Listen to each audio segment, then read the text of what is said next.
Bismillahirrahmanirrahim. Class 9 exercise 1.3 question number 6। Question number 6 में वो कहता है the sum of ages of the father and the son is 72। मतलब father और जो सन की एज का सम है वो कितना है 72 ईयर। अच्छा 6 ईयर एगो, एगो मतलब पहले, 6 साल पहले the father age was 2 times the age of the son. तो जो फादर की एज थी वो सन की एज के 2 टाइम्स था। कब? 6 साल पहले। What was the son age 6 year ago.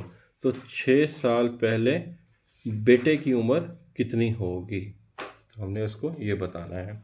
तो कंडीशन वो क्या कहता है, कंडीशन उसने दी हुई है the sum of ages of father and son is 72। मतलब फादर और बेटे की एज का जो सम है वो 72 ईयर है। तो हम यहाँ से स्टार्ट लेते हैं। क्वेश्चन 6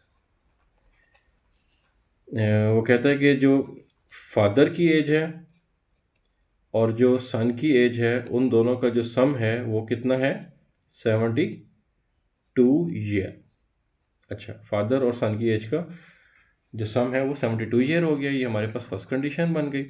अच्छा फिर उसके बाद वो क्या कहता है 6 साल पहले जो बेटे की एज है वो 2 टाइम्स थी।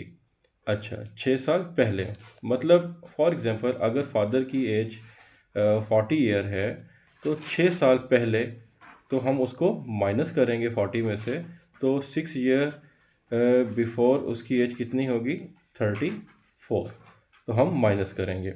इसी तरह 6 साल पहले फादर की एज में से भी हम माइनस करेंगे और सन की एज में से भी 6 साल पहले माइनस कर देंगे 6 को। अच्छा फिर वो कहता है क्वेश्चन में कि जो सन की एज है वो 2 टाइम्स है। 2 टाइम्स का मतलब क्या है, अगर मैं आपको कहता है एक नंबर है x और दूसरा नंबर y जो है वो उसके 4 टाइम्स है तो मैं y को 4 से मल्टीप्लाई करता। अगर मैं कहता सेकंड नंबर जो है फर्स्ट नंबर के 3 टाइम्स है तो मैं 3 से मल्टीप्लाई कर देता। तो इसी तरह वो कह रहा है सन की एज जो है फादर की एज से 2 टाइम्स है तो मैं इसको 2 से मल्टीप्लाई करूँगा।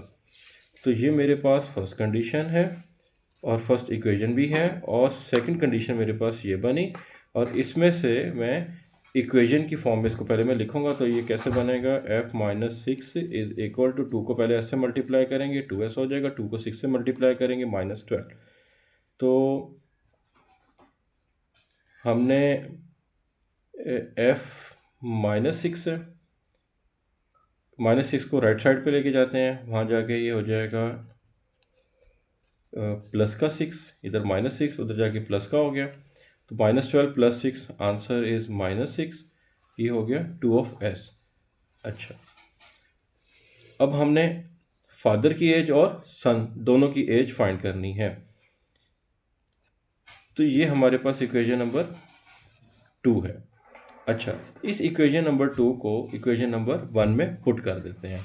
तो इक्वेशन नंबर 2 हम लिखेंगे put f is equal to 2s - 6 in equation 1। Equation 1 में जब पुट करेंगे तो पहले तो इक्वेशन 1 लिखेंगे, f + s is equal to 72 थी इक्वेशन 1। इसमें हमने f की वैल्यू पुट करनी है जो इक्वेशन 2 से हमने फाइंड किया वो थी 2s - 6। तो f की जगह हम लिख देंगे 2s - 6, f की जगह लिख दिया, plus s as it is equal to 72। तो ये हो गया 2s - 6 plus s is equal to 72। तो 2s और प्लस 1s ये हो गया 3s इज इक्वल टू 72 -6 है, राइट पे लेके गए तो ये प्लस का 6 हो गया।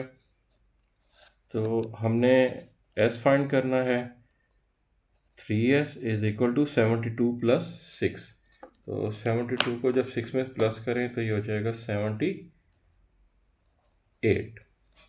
तो s फाइंड करना है, सन की एज 3 से मल्टीप्लाई है उधर जाके डिवाइड हो जाएगा, इज डिवाइडेड बाय 3।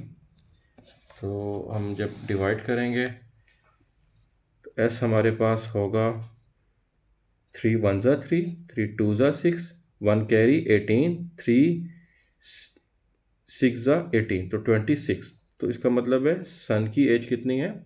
2L, 26। तो S हमारे पास फाइंड, मतलब सन की एज आ गई। अब हमने फादर की फाइंड करनी है, तो इसी S की वैल्यू को 26 को हम पुट कर देंगे किसी भी इक्वेशन में। 1 में भी पुट कर सकते हैं, 2 में भी पुट कर सकते हैं, हमारी मर्ज़ी है F फाइंड करने के लिए। तो मैं S की वैल्यू को पुट कर देता हूँ इक्वेशन 1 के अंदर। तो मैं पहले लिखूँगा put S is equal to 26 in 1। तो इक्वेशन 1 क्या थी? F plus S is equal to 72। ये थी इक्वेशन नंबर 1 हमारे पास। तो S की वैल्यू क्या है? 26। तो F is equal plus 26 is equal to 72। हमने F फाइंड करना है, मतलब फादर की एज फाइंड करनी है। तो 72, 26 प्लस है, राइट साइड पे जाने के बाद वो माइनस का हो जाएगा। तो इनको माइनस करेंगे, तो 12 में से 6 को माइनस करेंगे, 2 में से नहीं होता, कैरी लिया है, 6 माइनस किया तो 6 आ गया। 6 माइनस 2, आंसर इज 4। तो फादर की एज कितनी है? 46। जबकि सन की कितनी थी? सन की थी 26। दोनों की एज फाइंड हो गई है। Question solve. अच्छा, हमारे पास सन की एज हमने फाइंड कर ली है, वो है 26। तो उसने क्वेश्चन में कहा है कि 6 साल पहले सन की एज कितनी थी। तो हमारे पास जो सन की एज आई है वो आई है 26 ईयर। अच्छा, तो 6 साल पहले, तो हम उसमें से 6 को माइनस कर देंगे, मतलब 26 माइनस 6 हो जाएगा। 26 में से 6 को जब माइनस करेंगे तो आंसर आएगा हमारे पास 20। तो इसका मतलब है 6 साल पहले जो सन की एज है वो कितनी है? 20। Question number 7। Meera bought a toy for ₹1500 and sold for ₹1520। What was her profit percentage?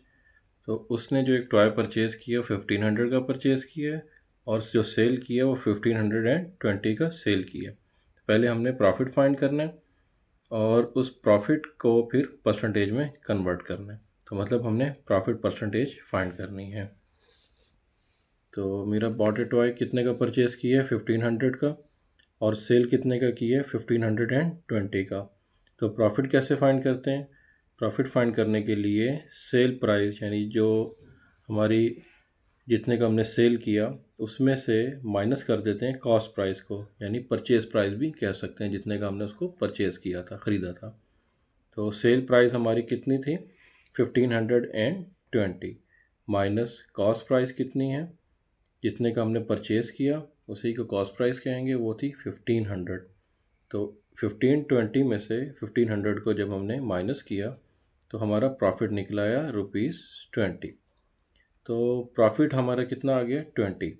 अब हमने इसको परसेंटेज में कन्वर्ट करना है, तो हम लिखेंगे profit percentage. Profit percentage is equal to, तो जितना भी प्रॉफिट हुआ है उसको डिवाइड करेंगे टोटल परचेजिंग पावर पे, या टोटल परचेज अमाउंट पर। तो हमने कितने की परचेज़ किया था? 1500 का, और इसको मल्टीप्लाई कर देंगे किसके साथ? 100 के साथ।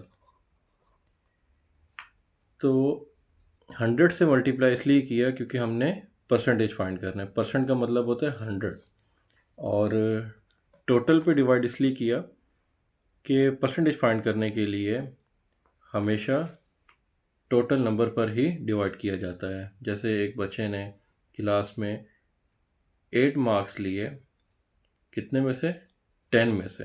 तो अगर इसमें से टोटल हम कहाँ लिखते हैं? नीचे। और अगर हमने इसकी परसेंटेज फाइंड करनी है तो इसको मल्टीप्लाई कर देंगे 100 से।